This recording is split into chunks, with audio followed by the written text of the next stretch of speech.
The murder of 17-year-old Josie Langmaid on October 4, 1875, in Pembroke, New Hampshire, stands as one of the most gruesome and shocking crimes in the state's 19th-century history.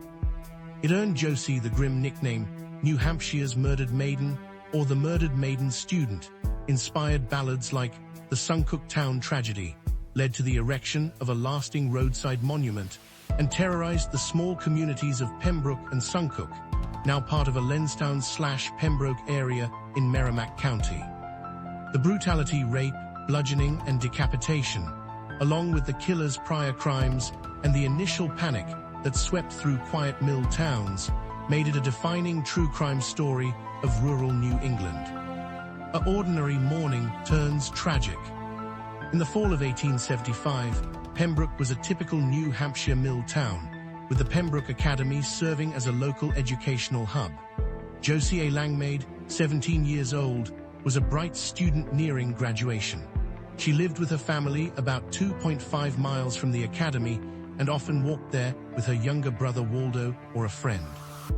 On October 4, her friend didn't show and Waldo wasn't with her. Josie set out alone along the familiar route, which included Academy Road. She never reached school. By afternoon, when her absence was noticed, her parents raised the alarm. News spread rapidly through Pembroke and neighboring Suncook. Within hours, a massive search party of over 100 men combed the woods and roads between her home and the academy.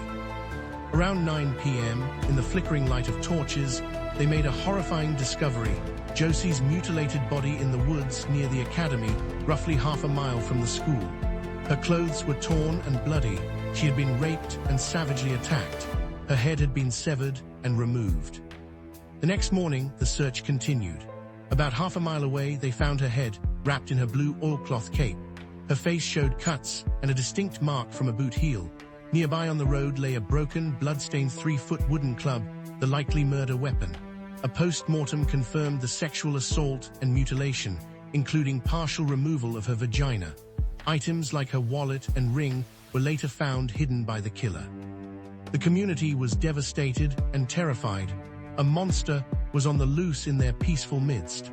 Fears ran high that more attacks could follow. The investigation and arrest. Initial suspicions fell on transients, tramps, a local black man, Charles Moore, arrested solely due to race, and William Drew, a ne'er-do-well who lived nearby in the woods and had a reputation for crude behavior toward women. Drew allegedly threatened Josie after making improper remarks. He was arrested but protected from a near-lynch mob.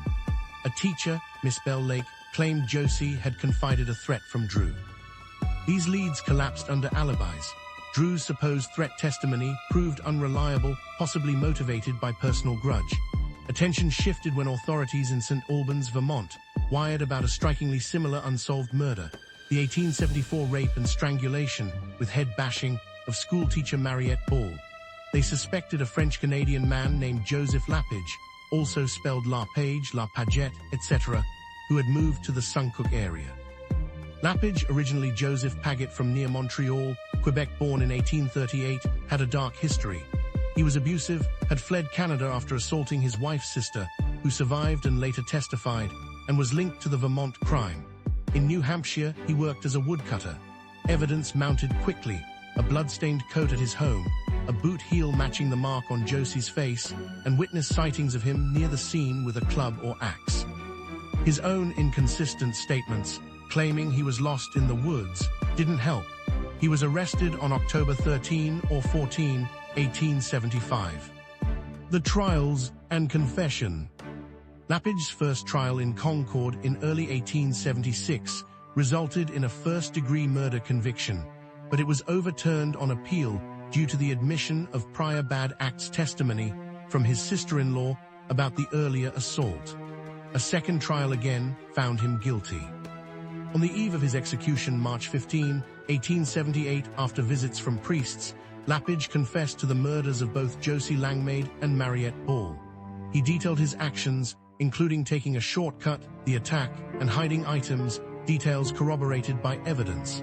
He reportedly said something like, "I kill gal. Yes, I killed 2 gal. Too bad, too bad."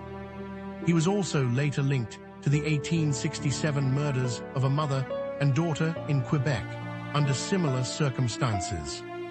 Lapage was hanged in Concord. He remained relatively calm on the scaffold, attended by priests. His body was buried in Suncook at his wife's request. Aftermath and legacy. The crime shattered the Langmaid family.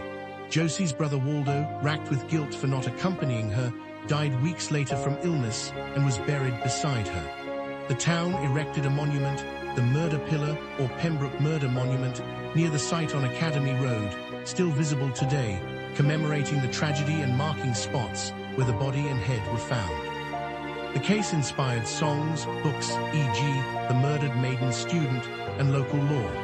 It highlighted vulnerabilities in rural areas, anti-French Canadian immigrant sentiments at the time. Some defended Lapage as scapegoated, and the era's limited forensics, relying heavily on circumstantial evidence, confessions, and community vigilance. Josie Langmaid's story endures as a cautionary tale of innocence lost and a community's resilience. The roadside monument serves as a somber reminder along a route students once walked to school. In an age before modern policing or DNA, it showed how one man's evil could upend an entire county.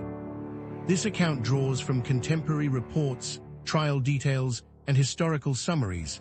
While sensationalized in ballads and early coverage, the core facts of the crime, investigation, and confession hold consistent across reliable sources. If you enjoyed this video, please like, subscribe, and leave a comment below what you thought. Thanks for watching.